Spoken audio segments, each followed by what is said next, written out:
The first thing I saw was my employee badge lying on the conference room table. The second was the cardboard box sitting beside the door. Nobody had said a word yet. My new manager looked at the folder in front of him, took a slow breath, and said, "Please have a seat." I didn't move.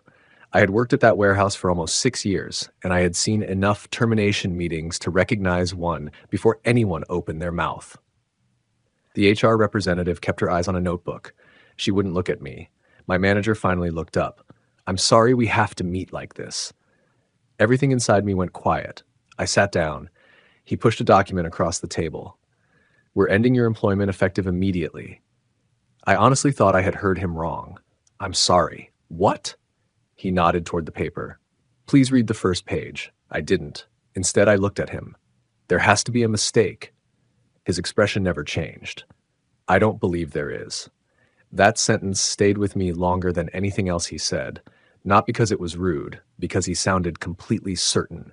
I searched my memory. Had I missed a safety check, damaged inventory, forgotten paperwork, an argument with someone? Nothing. The HR representative quietly slid a pen toward me. "We'll need your badge." I looked at my badge, then back at her. "Can someone at least tell me why I'm being fired?" She exchanged a quick glance with my manager. He answered before she could. "I'm not able to discuss the investigation." "Investigation?" My heart started racing. "What investigation?" "I'm sorry." Again, just those two words. No explanation, no details, no accusation, nothing. A knock came at the door. One of the security officers opened it halfway. "We're ready." "Ready for what?"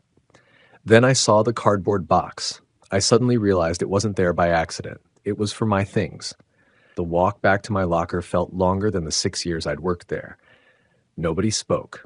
One security officer stayed a few steps behind me while another carried the empty box. Forklifts, pallets kept rolling toward dispatch. But people noticed. You always notice when security walks someone across a warehouse. Conversations stopped. Someone near receiving looked away the second our eyes met. Another coworker reached for his phone. I don't know if he was checking messages or texting someone. Either way, I knew what was happening. By lunchtime, everyone would have their own version of why I'd been fired. I opened my locker. Inside was the same photo of my daughter I'd taped there years ago after her first day of school. My lunch bag, a spare hoodie, a pair of work gloves. Nothing looked different, which somehow made everything feel unreal. One of the guards spoke for the first time. "Take your time." I nodded. He sounded more uncomfortable than I felt. When we reached the main entrance, I tapped my badge against the scanner one last time. Red light. Access denied. One of the guards opened the door manually. I stepped into the parking lot carrying a cardboard box that weighed almost nothing. It somehow felt heavier than anything I'd carried in that warehouse. I sat in my car for nearly 20 minutes. I didn't start the engine. I just stared at the building. 6 years, gone in less than 15 minutes. My phone started vibrating before I even left the parking lot. "Jake?" I let it ring. Then Emma, ignored. Then 2 more coworkers. I still couldn't answer because I didn't know what I was supposed to tell them. I got fired. For what? I had no idea. By the time I reached home, there were 11 missed calls, 1 voicemail, 3 text messages. The last one was from Emma. "Call me. Something isn't right." I called immediately. She answered before the first ring finished. "Mike, where are you?" "Home." There was a long silence. Then she asked, "Did Daniel tell you why?" "No." "Nothing." "He said there was an investigation." Another silence. Then she lowered her voice. "I don't think he fired the right person." I sat up. "What?" "I was in HR 10 minutes after you left." She sounded nervous. "I heard Daniel asking someone where Michael Harrison was." I frowned. "That's me. I know." "So why was he asking?" "I don't know."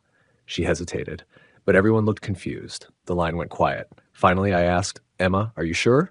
"I'm sure that's what I heard." We hung up. For the first time all morning, I stopped thinking about losing my job. Instead, I kept replaying one sentence. "I don't think he fired the right person." It sounded impossible. Companies don't accidentally fire people. There are forms, approvals, meetings, HR, security, payroll. Too many people are involved for something like that to happen, right? I walked into my kitchen to make coffee. Halfway through filling the kettle, my phone rang again. Unknown number. I almost ignored it. Then I answered. "Mike?" It was Daniel. His voice sounded nothing like it had an hour earlier. The confidence was gone. He sounded like someone who hadn't taken a full breath in several minutes. "Where are you?" "At home. I need you to come back." I waited. He didn't continue. Finally, I asked, "Why?" There was a pause so long I thought the call had dropped. Then he said quietly, "Please. I think we've made a serious mistake." He sounded like someone who hadn't taken a full breath in several minutes. "Where are you?" "At home. I need you to come back." I waited. He didn't continue. Finally, I asked, "Why?" There was a pause so long I thought the call had dropped. Then he said quietly, "Please. I think we've made a serious mistake." I drove back, turning on the radio.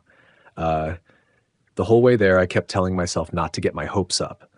Maybe they forgot a signature. Maybe they needed another form. Maybe this had nothing to do with my job at all.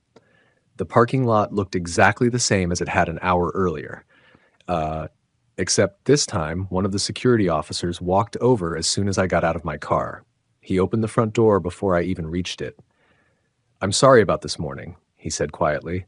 It was the first apology I'd heard all day. Inside, people stopped talking when I walked past, not because they were curious, because they already knew something had gone terribly wrong. Daniel was waiting outside meeting room 4. His tie was gone. His sleeves were rolled up. He looked like he'd aged 5 years since I left. "I'm sorry," he said before I could speak. "What happened?" Instead of answering, he handed me 2 personnel files. I looked at the names. Michael Harrison, Michael Harris. For a second, Michael Harris. For a second, I didn't understand. Then I looked again. Same first name, same department, same shift. Both worked in receiving. Both started within the same year. The only obvious difference was the employee number. Daniel rubbed his forehead. "This morning, HR brought me the disciplinary file for Michael Harris." He swallowed. "I was reviewing reports while answering calls from head office. Someone placed your personnel file on top of the stack." He pointed to my folder. "I opened this one instead." I stared at him. "You never checked my employee number?" "No." "My badge photo?" He looked down. "No." "You just read the name." He nodded once. That was somehow worse. Not because it was unbelievable, because it was believable. Anyone who's worked in a busy warehouse knows how quickly people start relying on assumptions when everything feels urgent. HR Director Sophie joined us a moment later. She closed the door behind her. "I'm not here to defend what happened," she said. "I'm here to explain it." For the next 15 minutes, she walked us through the entire chain of mistakes. The disciplinary case against Michael Harris had been open for weeks. Daniel had only been with the company for 4 days. The warehouse manager, who normally verified employee identities, had called in sick that morning. Payroll had already prepared the paperwork before Daniel noticed the wrong performance history attached to the file. Security received the termination notice exactly as they always did. Every person followed the process. The process itself failed. Sophie looked directly at me. "That's our responsibility, not yours." For the first time that day, someone said exactly what needed to be said. My badge was reactivated immediately. My company laptop was unlocked. Payroll canceled the termination before it reached the regional office. On paper, it was as if I'd never been fired. Real life wasn't that simple. When I walked back onto the warehouse floor, dozens of people looked up. Some smiled awkwardly, some looked embarrassed, others pretended not to notice me at all. Jake walked over first. "I've got to ask." "What? Were you actually fired?" I laughed. "I was." "And now?" "I guess I'm not." He shook his head. "I've worked here 11 years. I've never seen that happen."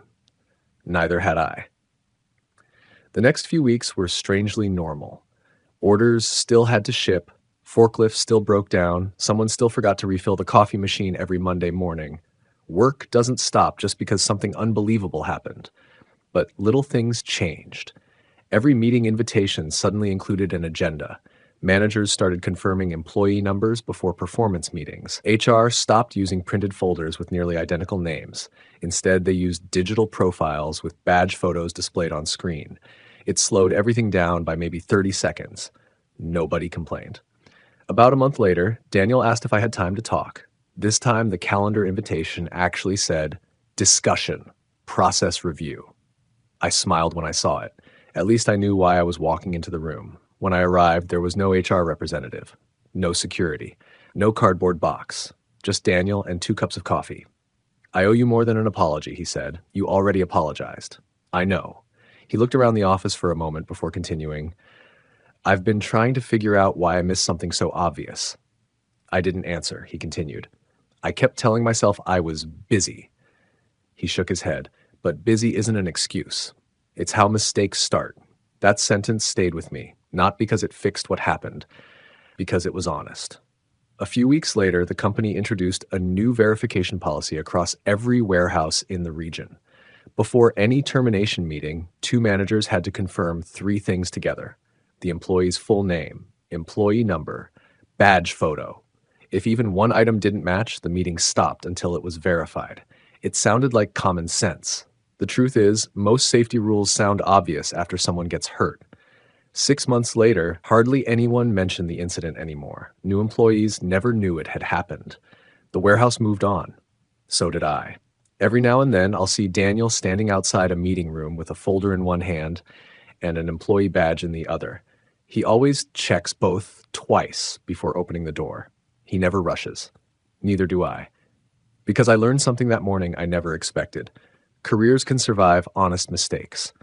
Trust doesn't always recover as quickly. And sometimes the most important change a company makes isn't building a faster process. It's slowing one down just enough to make sure the right person walks through the right door quickly. And sometimes the most important change a company makes isn't building a faster process. It's slowing one down just enough to make sure the right person walks through the right door.